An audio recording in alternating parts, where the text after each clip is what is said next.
Underrated anime suggestions part 2। Finally मैं ये video बना रहा हूँ। बहुत सारे बंदे कमेंट्स कर रहे थे पार्ट 2 के लिए।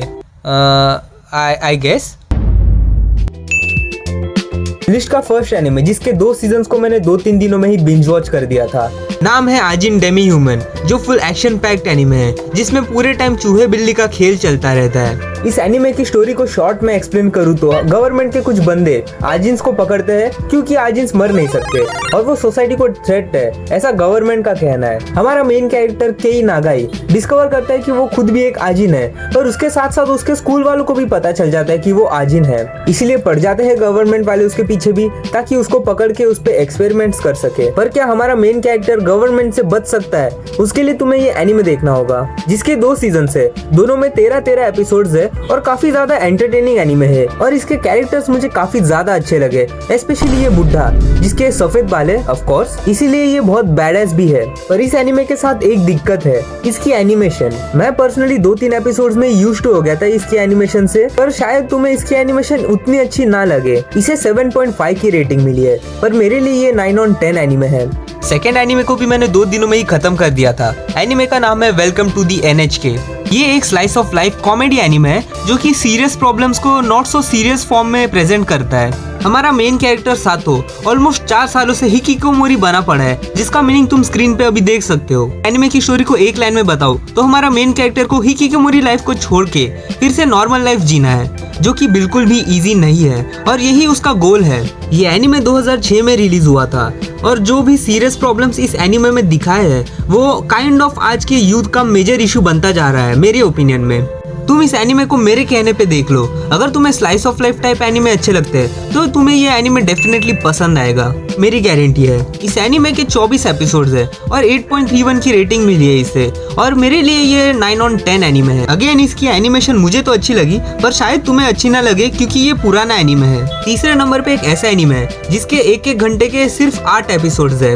एनिमे का नाम है प्लूटो, जिसकी मांगा मॉन्स्टर के मांगा का नाओकी उरोसावा ने लिखी है। ये एनिमे फ्यूचरिस्टिक अर्थ पे सेट है जहाँ पे ह्यूमंस और रोबोट्स साथ में कोएग्जिस्ट करके रहते हैं। हमारा मेन कैरेक्टर गेसिस्ट एक डिटेक्टिव रोबोट है जो कि दूसरे रोबोट मॉन्ट ब्लैक के मर्डर केस को सॉल्व करता है। इसके स्टोरी के बारे में मैं अच्छे से आगे बात करूंगा क्योंकि अगेन मैं इस एनिमे का भी 1% स्पॉइल नहीं करना चाहता, क्योंकि इस एनिमे की स्टोरी बहुत ही वेल रिटन है। इसलिए मैं चाहता हूँ कि ये एनिमे तुम मेरे कहने पे देख लो और इसे तुम खुद एक्सपीरियंस करो। ये एक नेटफ्लिक्स एनिमे है जिसकी एनिमेशन से लेके कैरेक्टर्स और एक एलिमेंट बहुत मस्त है। मुझे पर्सनली एनिमेशन बहुत ही प्यारी लगी है। अब इस एनिमे का कोई इश्यू तो नहीं है, पर स्टार्ट थोड़ा स्लो है, पर जब पूरा बिल्डअप हो जाता है उसके बाद तो तुम इसे सीधा खत्म करके ही उठोगे। इस एनिमे को 8.46 की रेटिंग मिली है, पर मेरे लिए ये 10/10 एनिमे है। अगर तुम अभी भी क्यूरियस हो तो मैं थोड़ा स्टोरी बता देता हूँ, पर तुम इस पार्ट को स्किप कर सकते हो। बेसिकली जितने भी रोबोट्स है उनमें से 6 ऐसे रोबोट्स है जो कि बहुत ज्यादा इंटेलिजेंट और एडवांस्ड है।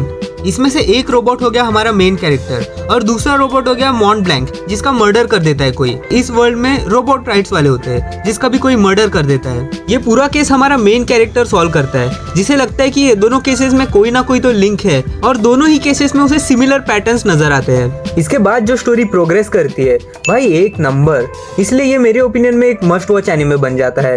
नेक्स्ट इस लिस्ट में है एक चाइनीज एनिमे जो कि kind of time travel genre में आता है। एनिमे का नाम है लिंक क्लिक। हमारे मेन कैरेक्टर शेंग शाओशी और लू गुआंग किसी भी फोटो के अंदर जा सकते हैं और जिस बंदे ने भी इस फोटो को क्लिक की है उसकी बॉडी को कंट्रोल करके उस फोटो के इवेंट्स को एक्सपीरियंस कर सकते हैं। ये काइंड ऑफ उनकी स्पेशल सर्विस है जिसमें वो क्लाइंट्स की XYZ रिक्वेस्ट को पूरा करते हैं। अगर तुम्हें ये स्टोरी बहुत ही सिंपल या बोरिंग लग रही है तो तुम बस इसका फर्स्ट सीजन पूरा देखना, उसके बाद मुझे बताना तुम्हें कैसा लगा ये एनिमे। इस एनिमे को मैं मस्ट वॉच बोलूंगा क्योंकि स्टार्टिंग में ये तुम्हें एक्चुअली काफी सिंपल और काइंड ऑफ बोरिंग भी लग सकता है, पर झूठ नहीं बोलूंगा, मैंने जब इसके एंडिंग एपिसोड्स देखे थे भाई गजब, मैंने ऐसा एंड बिल्कुल भी एक्सपेक्ट नहीं किया था। ये एनिमे चाइनीज में अवेलेबल है तो शायद तुम्हें वॉइस एक्टिंग थोड़ी सी अजीब लग सकती है, पर एनिमेशन तो भाई मुझे बहुत तगड़ी लगी और इसकी ओपनिंग और एंडिंग तो भाई बैंगर है। मैंने जब पहली बार सुना था आई सिंपली लव दो सॉन्ग्स। इस एनिमे के 2 सीजन है। सीजन 1 में 11 एपिसोड्स है, सीजन 2 में 12 एपिसोड्स है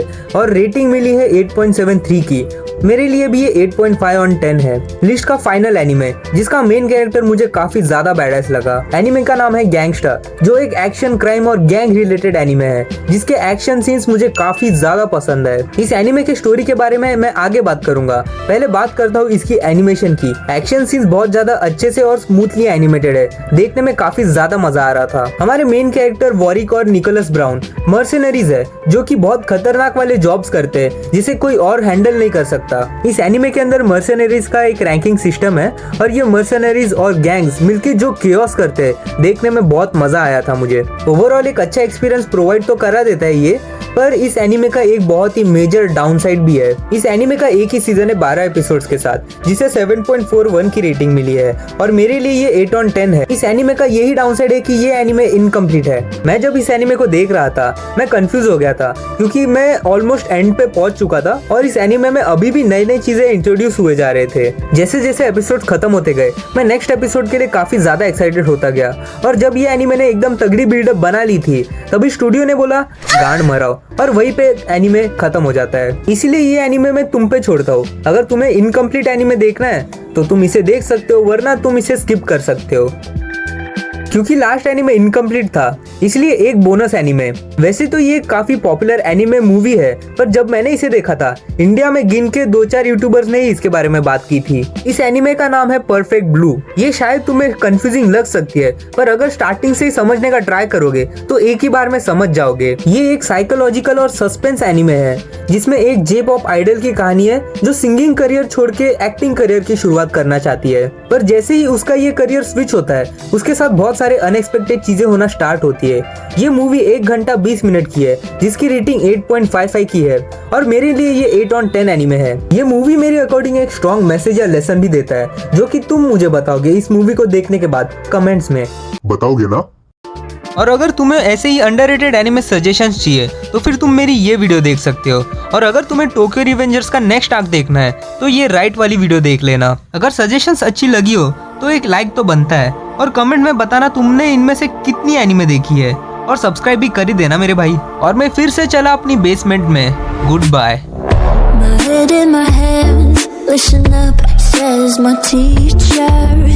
In front of the class, he says if you're not a believer, I'll love you, always that's on you, but she